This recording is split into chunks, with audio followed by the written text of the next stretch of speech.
सभी प्यारे साथियों को अनुसर का प्यार भरा नमस्कार। DSSB केमिस्ट्री एग्जामिनेशन 2024 सभी को इसका इंतजार है। और अगर इस जो DSSB एग्जामिनेशन इसकी अगर हम लोग आज बात करते हैं फिजिकल केमिस्ट्री पर, यानी कि मेन हमारा जो टॉपिक है वो मैं आपको बता दे रहा हूँ कि यहाँ पर हम लोग आज वार्तालाप करेंगे फिजिकल केमिस्ट्री में। यानी कि फिजिकल केमिस्ट्री में हम लोगों को क्या क्या पढ़ने चाहिए, कौन कौन से फार्मूला, यानी यहाँ पर हेडिंग पहले मैं बना लेता हूँ फिजिकल केमिस्ट्री। फिजिकल केमिस्ट्री एक इम्पॉर्टेंट केमिस्ट्री है और ये न्यूमेरिकल बेस्ड केमिस्ट्री कहलाती है। तो यहाँ पर मैं लिख देता हूँ न्यूमेरिकल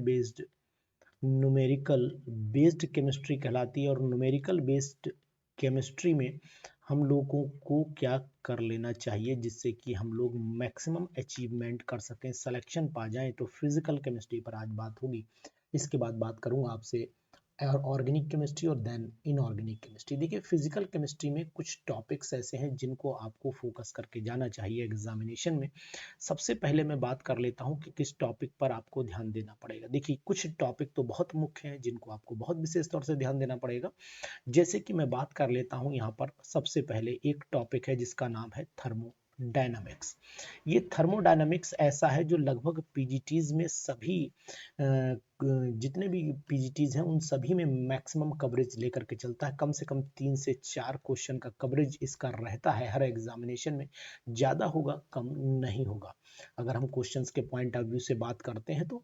लेकिन इसमें किन चीज़ों पर फोकस कर लेना चाहिए, देखिए सबसे पहले तो हमें यहाँ पर एक फार्मूले पर क्वेश्चंस का बड़ा ध्यान देना चाहिए। Delta H is equal to delta U plus delta N G R T. इस पर एक न्यूमेरिकल की संभावना रहेगी, संभावना 100% है इसके ऊपर। और दूसरा एक हैश लॉ पर भी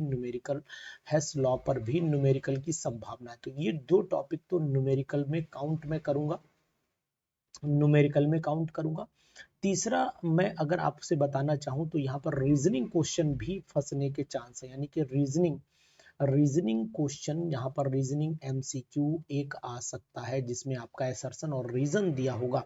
तो नोट कर लेना, जब पेपर आए तो बताना एसर्शन दिया होगा, है ना, एसर्शन और रीजन दिया रहता है। तो एक बात आप नोट करो, एक तो एसर्शन एंड रीजन वाला क्वेश्चन भी 100% आना निश्चित है। तो यहाँ पर एक चीज ये फोकस करिए। उसके बाद फोर्थ पॉइंट पर चले आइए और फोर्थ पॉइंट आपको बताएगा कि इसमें आपको फर्स्ट लॉ ऑफ थर्मोडायनेमिक्स से जुड़े हुए कुछ क्वेश्चंस और कंसेप्चुअल क्वेश्चन करने पड़ेंगे। कंसेप्चुअल का मतलब है कंसेप्चुअल एमसीक्यूज की मैं बात कर रहा हूं जो फर्स्ट लॉ ऑफ थर्मोडायनेमिक्स से जुड़ेंगे। तो यहाँ पर मैं आपको बताऊंगा कि फर्स्ट लॉ ऑफ थर्मोडायनामिक्स से हम बात करेंगे। फर्स्ट लॉ ऑफ थर्मोडायनामिक्स जिसे मैं खुद डिस्कशन करूंगा अपने ऐप पर, यानी कि हमारा ऐप पर जो क्लास चल रही है DSSB की, DSSB और फुल प्रिपरेटरी पीजीटी प्रोग्राम, यानी DSSB के अलावा भी अगर कोई आप तैयारी कर रहे हैं तो उसका भी प्रोग्राम चल रहा है जिसको फुल प्रिपरेटरी प्रोग्राम नाम दिया गया। फुल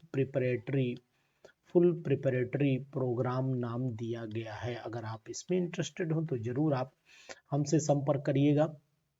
और अगर नंबर नोट करना चाहते तो 94 73 70 27 11 100% आपको सफलता मिलेगी। और मेरा वादा है कि कोशिश पूरी रहती है हमारी कि आपको अच्छे से अच्छे क्वेश्चन से नवाजा जाए। तो ये हमारा हो गया फर्स्ट लॉ ऑफ थर्मोडायनेमिक्स से जुड़े हुए क्वेश्चन। 6th पॉइंट जो आपको पढ़ना है वो गिब्स फ्री एनर्जी पर करना है।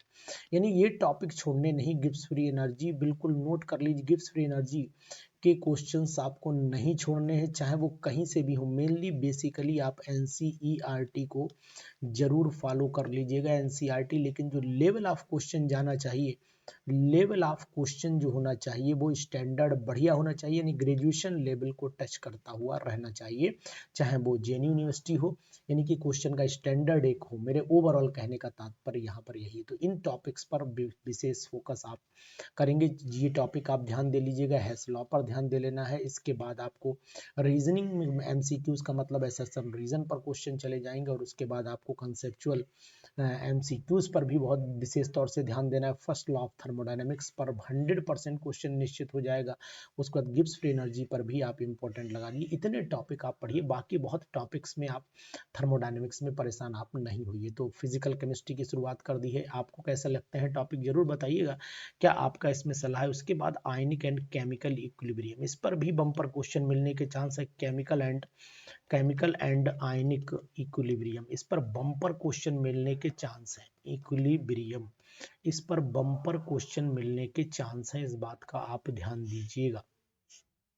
ठीक है, तो अब इस पे चले आइए। इस पर हम लोग क्या कर लेते हैं, इसमें हम लोग आगे अगर बढ़ते हैं तो इसमें सबसे पहले जो एक क्वेश्चन बिल्कुल निश्चित हो चुका है और बहुत बार इससे भी 3 से 5 क्वेश्चन का दायरा मुझे लग रहा है जो समझ में आता है। 3 से 5 क्वेश्चन बनेंगे इससे। और क्वेश्चन नंबर 1 किस टॉपिक से जुड़ा होगा, क्वेश्चन नंबर 1 तो आप नोट करके चले जाओ, देख लेना। ली चैटेलियर प्रिंसिपल से क्वेश्चन बनना, ली चैटेलियर प्रिंसिपल से क्वेश्चन बनना तय है। ली चैटेलियर प्रिंसिपल 100% इससे क्वेश्चन आएगा। दूसरा क्वेश्चन जो है वो केपी और केसी के रिलेशन पर, केपी केसी की, केपी इज इक्वल टू क्या हो जाएगा, केसी इंटू आर टी की पावर डेल्टा एन पर न्यूमेरिकल छोटा सा बनेगा। एक न्यूमेरिकल पॉइंट ऑफ व्यू से अगर मैं इसे देखता हूं तो न्यूमेरिकल पॉइंट ऑफ व्यू से ये टॉपिक इंपॉर्टेंट बन रहा है। ठीक है, इंपॉर्टेंट बन रहा है, इस चीज का ध्यान दीजिए। तो यहाँ पर केमिकल और आयनिक इक्विलिब्रियम हम लोग चल रहे हैं। तो केमिकल आयनिक इक्विलिब्रियम में हमने आपको बताया कि केपी और केसी का रिलेशन जरूर पढ़ लीजिएगा। इसके बाद थर्ड पॉइंट पर जो बहुत ही इंपॉर्टेंट है, रिवर्स यानी कि जो रिएक्शन होता है KC1 और KC2 में रिलेशन, यानी केस रिलेशन बिटवीन, अगर मैं इसे हेडिंग देता हूँ रिलेशन बिटवीन, तब बन जाएगा आपका relation between KC1 and KC2 of different reactions. इसको आप जरूर पढ़ के जाना, 100% क्वेश्चन मिलेगा। इसके बाद यहीं से एक चीज और है कि ओस्टवाल्ड डाइल्यूशन लॉ पर भी क्वेश्चन मिलना लगभग तय है। और इस पर मुझे उम्मीद है कि जो ट्रू फॉल्स वाला क्वेश्चन का पैटर्न होता है, ट्रू फॉल्स वाला पैटर्न में ये क्वेश्चन जाएगा। और जहाँ पर ये पूछा जा सकता है कि ये किस पर अप्लाई होता है, ये वीक एसिड वीक बेस पर, वीक इलेक्ट्रोलाइट पर, या फिर स्ट्रॉन्ग पर अप्लाई होता है, इस तरीके का क्वेश्चन पूछा जा सकता है। या फिर फार्मूला बेस आपसे क्वेश्चन पूछा जा सकता है ओस्टवाल्ड डाइल्यूशन लॉ के ऊपर। यहीं पर एक पीएच पर न्यूमेरिकल निश्चित है, नोट कर लीजिए, पीएच पर न्यूमेरिकल निश्चित है, 100% निश्चित है। और 6th क्वेश्चन में हेंडरसन इक्वेशन भी जरूर आएगी। हेंडरसन इक्वेशन नोट कर लो अभी के अभी, ये क्वेश्चन आना निश्चित है। 7th पर चले आइए। 7th पॉइंट में जो आने की उम्मीद है वो आपसे एक एग्जाम्पल पूछा जा सकता है, और एग्जाम्पल होना चाहिए जहां तक मुझे अनुमान है सॉल्ट हाइड्रोलिसिस और बफर सॉल्यूशन से। सॉल्ट हाइड्रोलिसिस में और बफर सॉल्यूशन में एक एक एग्जाम्पल और इनके पढ़ करके जाइएगा, तो मुझे उम्मीद है कि यहाँ से भी आप बिल्कुल अपना बेड़ा पार कर लेंगे। तो केमिकल और आयनिक इक्विलिब्रियम मैंने आपको दोनों बताए, इनमें आपको जरूर पीएच पर तो बहुत ही ज़्यादा फोकस करके जाइएगा, अन्यथा दिक्कत आपको हो सकती है। उसके बाद चले आइए इलेक्ट्रोकेमिस्ट्री में केवल 2 टॉपिक पढ़ लीजिएगा, वही आपको काम आ जाएंगे जो मैं आपको बता रहा हूँ। एक तो मुझे जो उम्मीद लग रही है वो एक इस फार्मूले पर, जो आपको नर्स्ट इक्वेशन का फार्मूला है, इस पर मुझे उम्मीद है कि पूरी नर्स्ट इक्वेशन का जो फार्मूला है वो आप याद कर लेना। और नर्स्ट इक्वेशन क्या है, E cell is equal to हो जाता है आपका ई नॉट सेल माइनस आपका 0.0591 upon n log concentration of product upon concentration of reactant पर क्वेश्चन आ सकता है। दूसरा नस्ट इक्वेशन के साथ ही साथ जो मुझे लग रहा है डेल्टा जी, इस पर तो निश्चित है, delta G naught is equal to -2.303 NRT log KC। इस पर भी क्वेश्चन आ सकता है जहां तक मुझे उम्मीद है, तो इसलिए इस पर जरूर फोकस करिएगा, इस क्वेश्चन पर, इस टॉपिक पर जरूर फोकस करिएगा। और लास्ट में एक क्वेश्चन की जो उम्मीद है वो ये है कि किसी भी सेल रिएक्शन का ईएमएफ कैलकुलेट करने के लिए आपसे कैलकुलेशन करवाया जा सकता है, तो ईएमएफ पर न्यूमेरिकल और एक कोलरश लॉ इसको जरूर पढ़ लीजिएगा, कोलरश लॉ और को जरूर पढ़ के जाना। और एक टॉपिक जो मुझे याद आ रहा है कि कंडक्टेंस को इफेक्ट करने वाले कंडक्टेंस के फैक्टर्स जरूर पढ़ लीजिएगा, कंडक्टेंस एंड इट्स फैक्टर्स, यहाँ पर लिख देता हूँ, कंडक्टेंस एंड इट्स फैक्टर्स को जरूर पढ़ के जाइएगा, भूलिएगा नहीं। इतने टॉपिक जो मैं आपको इम्पोर्टेंट बता रहा हूँ, इतने टॉपिक अगर आप पढ़ते चलेंगे तो उम्मीद है कि 100% आप एग्जाम में क्वालिफाई कर जाएंगे और आपका सिलेक्शन भी हो जाएगा। तो यहाँ पर चले आते हैं केमिकल काइनेटिक्स की बात कर लेता हूं। और केमिकल काइनेटिक्स में मैं आपसे कहना चाहूँगा कि केमिकल काइनेटिक्स के लिए केवल जो पढ़ के जाना है वो आपको मैं बता रहा हूँ। एक तो ऑर्डर ऑफ रिएक्शन की यूनिट जरूर पढ़ लीजिएगा, यानी कि पहले तो यहाँ per unit of rate constant, यानी यूनिट ऑफ रेट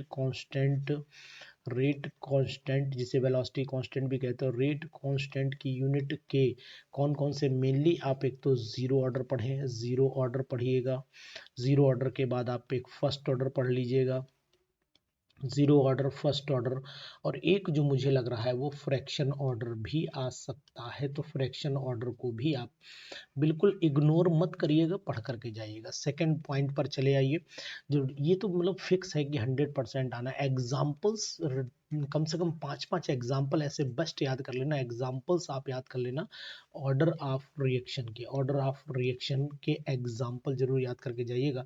और लास्ट में एक चीज और पूछी जा सकती है जिसका नाम है हाफ लाइफ से जुड़ा हुआ न्यूमेरिकल, यानी कि फर्स्ट ऑर्डर पर न्यूमेरिकल, फर्स्ट ऑर्डर रिएक्शन पर आपका न्यूमेरिकल आ सकता है, तो इसके न्यूमेरिकल को वो आप पढ़ करके जाना पड़ेगा, तो ध्यान दीजिएगा।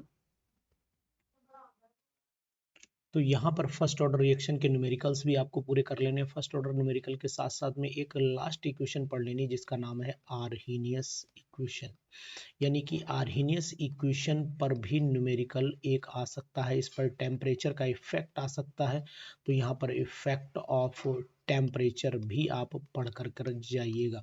तो मैंने अभी आपको 4 चैप्टर्स की डिटेल बताई, यानी कि चैप्टर नंबर 1 आपको बताया कि यहाँ पर थर्मोडायनेमिक्स पे फोकस करना है, केमिकल आयनिक इक्विलिब्रियम पर फोकस करना है, इलेक्ट्रोकेमिस्ट्री और केमिकल काइनेटिक्स पर। इसी के साथ साथ अगर मैं आपसे कहूँगा तो 5th चैप्टर पर चले आइए, सॉलिड सॉल्यूशन पर भी आपको क्या क्या कर लेना है, सॉलिड चैप्टर में से कौन कौन से टॉपिक्स को फोकस करना पड़ेगा।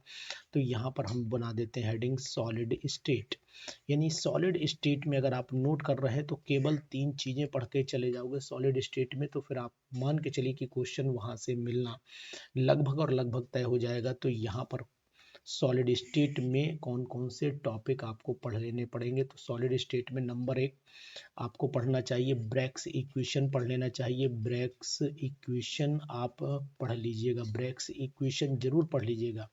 And lambda is equal to होता है 2D साइन थीटा, इस इक्वेशन को पढ़ के चले जाइएगा। दूसरी इक्वेशन के साथ साथ में एक चीज यहाँ पर डिफेक्ट को फोकस कर लेना, डिफेक्ट जरूर पढ़ लीजिएगा, जिसमें एग्जाम्पल्स बहुत इंपॉर्टेंट है, चाहे वो मेटल एक्सेस के हों या फिर मेटल डेफिशिएंसी, इन दोनों के एग्जाम्पल जरूर पढ़ेंगे आप। मेटल डेफिशिएंसी इफेक्ट दोनों के एग्जाम्पल बेस्ट हैं, इनको जरूर पढ़ के जाना है। और तीसरा, आप अगर थोड़ी सी मेहनत कर सकते हैं तो density rho is equal to Z into M upon a cube into N A पर दो न्यूमेरिकल कोई जो बेस्ट हो जिनमें कैलकुलेशन ज़्यादा आपको परेशान करती है उनको आप जरूर प्रैक्टिस करके चले जाइए। तो सॉलिड स्टेट में से एक तो ये चीज जरूर पढ़ लेना, यहाँ से आपको क्वेश्चन मिलने की भरपूर उम्मीद आपको मिलेगी। एग्जाम्पल्स जरूर रट लीजिएगा, रटना मैं इसलिए बोल रहा हूँ क्योंकि अब समय कम बचा है, तो एग्जाम्पल चाहे वो क्लासिफिकेशन ऑफ सॉलिड से हो, ब्रेक यानी कि ब्रेविस लैटिस के एग्जाम्पल, ब्रेवाइस लैटिस के एग्जाम्पल बिल्कुल याद करके चले जाइए। ब्रेवाइस लैटिस इतना ही पढ़ना है सॉलिड स्टेट में, इससे ज़्यादा आपको नहीं पढ़ना है। इसके बाद 6 पर चले आइए, 6 में होता है आपका डाइल्यूट सॉल्यूशन, डाइल्यूट सॉल्यूशन में से आप कौन कौन से चैप्टर और टॉपिक तैयार करेंगे। डाइल्यूट सॉल्यूशन बहुत ही इंपॉर्टेंट चैप्टर है और डाइल्यूट सॉल्यूशन में से आपको मैं बताने की कोशिश करूंगा कि यहाँ पर जो एग्जांपल्स हैं वो बहुत, एक तो आइडियल सॉल्यूशन के 100% ideal and non ideal, ideal and non ideal solution के एग्जाम्पल आप जरूर कर लीजिएगा।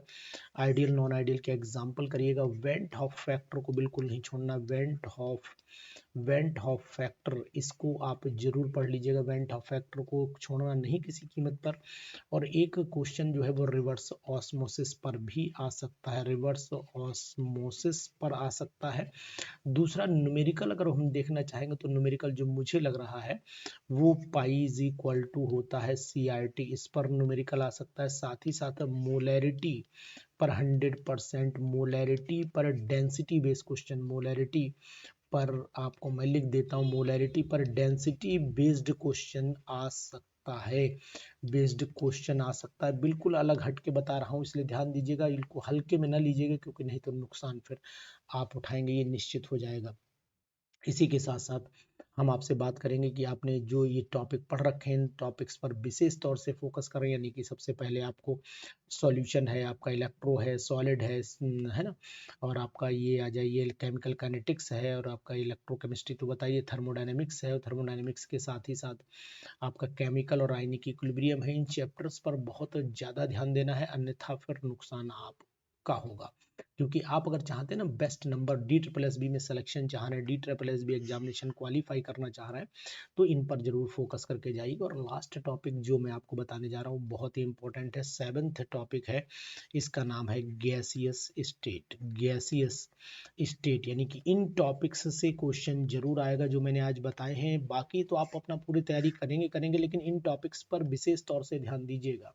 यहाँ पर जो आने वाली इक्वेशन है नंबर 1, सबसे पहले तो वेंडरवॉल आपको रखी हुई मिलेगी, बिल्कुल वेंडरवॉल इक्वेशन आपको मिल जाएगी। वेंडरवॉल इक्वेशन कहीं नहीं गई है, मिलना निश्चित है। और वेंडरवॉल के साथ साथ में इसके ऊपर जो ए और बी है, ए और बी की वैल्यूज पर जरूर इनकी यूनिट जरूर याद कर लीजिएगा। दूसरा जो है वो आपका root mean square velocity, root mean square velocity, most probable velocity और आपका एवरेज वेलोसिटी, इन पर इनके फार्मूले पर क्वेश्चन आ सकता है, यानी कि इनके केवल आप फार्मूला पढ़ करके चले जाइएगा। और साथ ही साथ अगर आप देखेंगे तो जो मुझे समझ में आ रहा है वो क्रिटिकल टेम्परेचर प्रेशर से भी क्वेश्चन आ सकता है। तो यहाँ पर मैं क्रिटिकल टेम्परेचर लिख सकता हूँ, क्रिटिकल टेम्परेचर, इनकी डेफिनेशन भी आ सकती है, क्रिटिकल प्रेशर इसकी भी डेफिनेशन आ सकती है, क्रिटिकल वॉल्यूम इस पर भी आ सकता है। तो फिर नोट करके चलिएगा कि आपको यहाँ पर क्या क्या चीज़ें ध्यान देनी है। तो गैस स्टेट में वेंडरवॉल इक्वेशन हो गया, रूट मीन स्क्वायर वेलोसिटी हो गई, most probable velocity, average velocity पे फार्मूला जरूर कर लीजिएगा। और एक चीज़ जो मुझे समझ में आ रही है वो है आपका deviation from the ideal behaviour, यानी कि रियल गैस इक्वेशन वेंडरवॉल में जब चलते हैं तो यहाँ पर आपको एक चीज़ होती है जिसे अगर आप नोटिस कर पा रहे हैं, ल्यूकीफैक्शन ऑफ द गैसेस। तो यहाँ पर ल्यूकीफैक्शन को भी आप ध्यान से पढ़ लीजिएगा। तो मैं कहता हूं कि अगर ये आपने 7 चैप्टर, ये जो फिजिकल केमिस्ट्री के जो 7 चैप्टर हैं, अगर इन पर विशेष तौर से ध्यान दिया तो मैं उम्मीद करूंगा कि आप DSSB 100% क्वालिफाई करेंगे, क्योंकि ये अपने में टफेस्ट चैप्टर माने जा रहे हैं फिजिकल केमिस्ट्री के। और इनमें मेन टॉपिक्स मैंने बता दिए हैं, हमारे ऐप पर भी ये सब चीज़ें उपलब्ध हैं। नंबर हमारा नोट कर सकते हैं 9473 यानी 9473702711। हमारी वेबसाइट से जाकर के ऐप पर जाइएगा www.aromaChemistry.com, यहाँ से जाकर के आप कोर्सेज पर जा सकते हैं और वहीं से फिर आप यूज़ कर सकते हैं हमारे ऐप को भी अगर आप इंटरेस्टेड है। अदरवाइज इतने चैप्टर्स जरूर तैयार कर लीजिए। अगर आपको DSSB में सफलता पानी है तो ये चैप्टर आपको जरूर करने चाहिए, इन चैप्टर्स के ये टॉपिक जरूर कर लें। कैसी लगी वीडियो जरूर बताइएगा, और साथ ही साथ अपने दोस्तों को भी जरूर बताइएगा कि आप फिजिकल केमिस्ट्री बढ़िया से तैयार करें अगर आपको DSSB क्वालिफाई करना है तो। Thank you.